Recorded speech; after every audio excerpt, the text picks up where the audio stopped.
What is up, Jaboni's JJ back here from Pure Bets, talking a little college basketball national championship, Kansas, North Carolina. Current betting spread is Kansas -4, total 152. Game will be played, yes, on Monday, April the 4th. So to quickly recap, go 1-1 from the live show. I dropped the Villanova first half team total over 29.5, right at the number. I know, yak. Really slow start, head scratching finish. It was great in between, but needless to say, I thought pace alone could take that over. But look, Nova didn't shoot that well, and the pace was great, but Nova didn't shoot that well, and obviously couldn't close out on that final possession. But either way, it was close, but it was nice to hit Alcaraz in tennis ATP to 2-0 sets. That was the other play from the video. So call it a split minus the VIG. Again, no serious qualms. And then on my end, on the Run Pure Bets end, I was able to go 2-1 last night. I hit Dixon's rebound prop over 6.5, which was nice on the Nova side. And then North Carolina plus 4.5, which was a fun game. Fun game, all things considered. Very well played on both ends.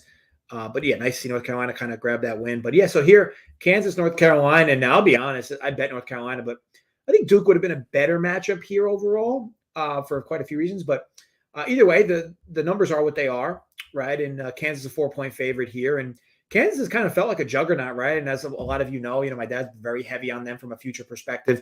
I bet them to make the Elite Eight at dog money, which was nice as well. I have this fear with Kansas that they just find ways to piss down their leg. But to their credit, they have been very good in this tournament. They don't have a deep bench, but believe it or not, like they had the deepest bench out of the Final Four. It's just interesting to see four teams, with Nova, North Carolina, Duke, and Kansas make the Final Four, and none of them have deep benches. But yes, Kansas at least brings Remy Martin off, Mitch Lightfoot.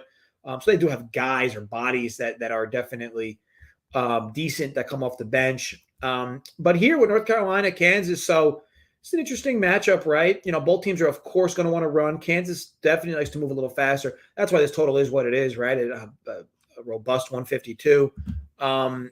Two very talented offenses. Kansas definitely an elite defense. North Carolina, not so much, but still not terrible by any means. Kansas has a tremendous amount of length. What I found so interesting about the last game, right, was McCormick played really well, kind of came out of nowhere. But it makes sense, right? Because McCormick, or David McCormick, if you will, plays really well when the pace is slow, right? Like, because he's a big dude, and obviously his stamina is not like the other dudes on the team. But when he plays teams that like to crawl, like a Villanova, he can really do work inside. The games that bother him are more or less the games that are sprints. Like Miami felt like a sprint. I feel like McCormick was he did decent, but his usage wasn't all that great. He was only, I think he played 20 minutes ish. He was able to get a little more run here because the game flowed that way. But now with them playing North Carolina, Baycott's nothing's going to be easy inside in that avenue. So Kansas's game plan is going to have to be a little different than the Nova game plan. Kansas is likely going to want to run a lot, which likely means they're going to probably run a lot of smaller lineups led by Remy Martin. But we'll see how the game plays out. But I do believe that's going to be the case. As for North Carolina, you kind of know what they do, right? They have the five dudes, right? Caleb Love, Baycott, RJ Davis, Brady Manick, and then Leaky Black, who's really in there for his defense, right? I mean, occasionally they'll slide in an extra body or two, but for the most part, that's their five. And Leaky Black doesn't really take a lot of shots at all. And it's pretty clear, right? And I'm interested if Kansas does the same thing. Duke let Leaky Black just take open shot after open shot and miss open shot after open shot. So if I'm Kansas, I'm kind of doing the same thing. Like, let Leaky Black beat us because these other guys are a lot more talented, and if you can kind of hone in on them, especially Baycott inside. But even guys like Caleb Love, when he heats up, man, he gets heat checks like few in the league. And RJ Davis is a tremendous facilitator and even a great scorer as well. And Brady Manick, just a tremendous shooter. But even he's actually even improved his game inside as well. Again, two really talented teams. It's crazy that North Carolina's been an 8 seed here, right? Because they've looked so talented throughout this tournament. Again, their lack of bench throughout the year has hurt them because, one or two of those guys have an off night. You're basically shot. It's not like North Carolina has these guys to bring off the bench to ignite the offense. They're really reliant on their starting five. Kansas is similar, but at least Kansas has a few dudes, as I mentioned, like Lightfoot and Remy Martin that can help this offense at times if they're stagnant. But needless to say, this should be a good final. I know the line is 4. But here's the thing. I'm going right back to the well. And I know there hasn't been a well. But first half team total over North Carolina, 34.5, -116 FanDuel. I really like the spot. It'll be my best bet for this game. I think North Carolina can hang with this team. I do think it's going to require them to shoot the ball tremendously, which they could. And Kansas is going to, you'll kind of see the way Kansas in the Nova game went, right? Like, it was a lot of layups and wide open threes for Kansas and a lot of the opposite for Villanova. Now, Villanova was a different team, right? Because Villanova was really trying to slow the game down. They were missing Justin Moore, too, which hurt their offense. But Villanova was making a lot of tough shots to make that game stay close, or try to make that game stay close. And Kansas was just getting so many good looks offensively.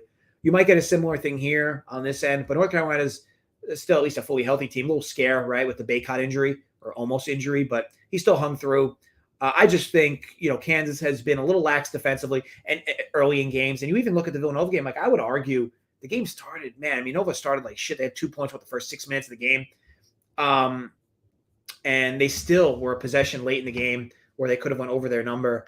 And that included, a Kansas 1 minute possession with a minute and a half left. So a lot of head scratchingness, but either way, it's been proven that Kansas does not play that effective defense. And this is a short notice game, right? So how much can they really prep? I think North Carolina is going to try to run with this team as much as they can. Granted, they're a short bench. So, they might take, a few plays here and there where they really slow the game down or try to, in theory, slow the game down.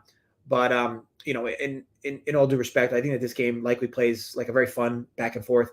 And it's really going to be on how good of shots can North Carolina get. North Carolina can't play too much ISO ball here. They really got to try to move the ball and swing and get good looks and try to leverage Baycott underneath to kick out for open shots as well if he gets doubled.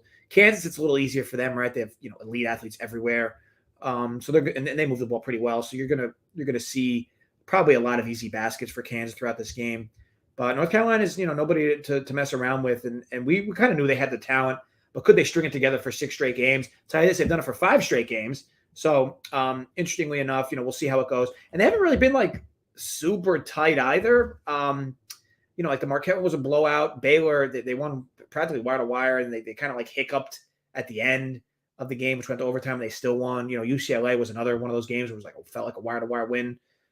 St. Peter's, same bit. Duke, Duke kind of controlled the game early on, but then North Carolina kind of really stomped on the gas late. Call it a 50-50 game, if you will, but at least this team is somewhat tested now. Kansas, I don't know how much Kansas has really been tested in this tournament. That might go to praise. The Creighton game, they were tested, right? Because Creighton game was a minute and a half left. I think Kansas was up 1. Like Creighton could have took the lead with a minute and a half left. And then Providence, they let Providence hang around for a bit. They blew out Miami. Texas Southern, I won't even mention much. Villanova, again, that was just a wire-to-wire, win. This game, again, this game is going to come down to, can North Carolina limit the amount of easy looks Kansas gets? If they can, I think North Carolina could win this outright for sure. If they don't, they get lax on defense and Kansas just run down their throat. Thing is, North Carolina likes to run. I think it's a little different than Villanova, right? So North Carolina's going to run with this team. Thing is, Kansas is a little more efficient than them. So, there's that angle to it. It just kind of felt like Kansas's tournament from onset here. But needless to say, I think the first half plays out with North Carolina playing well and scoring well and trying to move with this offense as they get into form. They didn't score much early on against Duke the first 3-4 minutes, but they finally got into a rhythm and got things going. Hopefully that they don't play that slow again in terms of getting into offensive efficiencies. But needless to say, should be a good game all around. And again, for me, best bet North Carolina first half team total over 34.5. Got that -116 FanDuel in New Jersey. May the odds be ever in our favor. If you enjoyed, please thumbs up. Create some fake accounts more. Thumbs up. If you did not enjoy, I hope you fall in a sewer. As always, drop comments below your thoughts on the play. Lot to sift through here. A lot of player props. I didn't talk on many. I'll likely give a player prop or two for our crew at Run Pure, but I did not talk on any here. I'm not a huge player prop guy, but I'm sure a lot of people will pound props in this game. Wish you the best of luck there. Look, we got MLB season starting up Thursday, right? Joey Work and me will be at it. Also, be sure to peek Joey Work's season previews that he's been putting out. They've been great. NBA spread Tyler just continuing to run it down. Playoffs is right around the corner in NBA. I'm not a big NBA regular season guy, but playoffs in NBA is one of the best, playoff seasons out of any sport. So, definitely looking forward to that. Keg continues to smash in the live shows.